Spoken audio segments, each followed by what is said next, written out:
Good afternoon. We will join The Price is Right in just a moment. But first, WJZ wants to update you on this developing and still breaking story. We are going to go out to Ritter, who is live at North and Penn Streets this morning for us.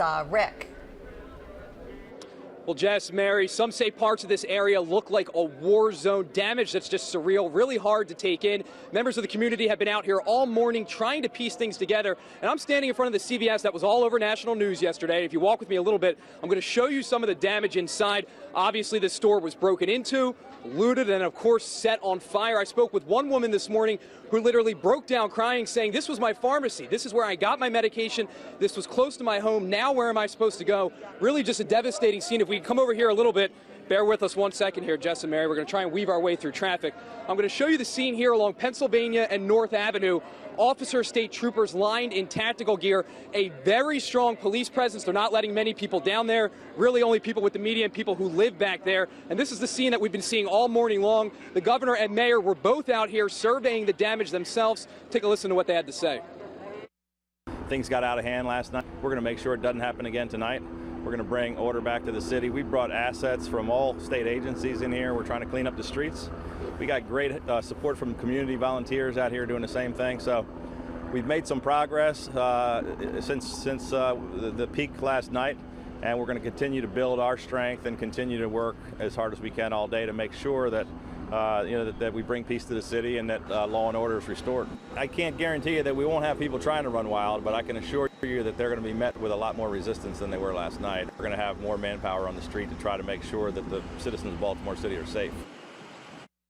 Our officers have been working around the clock, and having that additional support, I think it will be good. We also know that beyond the operational public safety response, what we have is people from all over the community who are also being vigilant and working with us to make sure that if anything pops up, that we have, thousands of eyes on the street.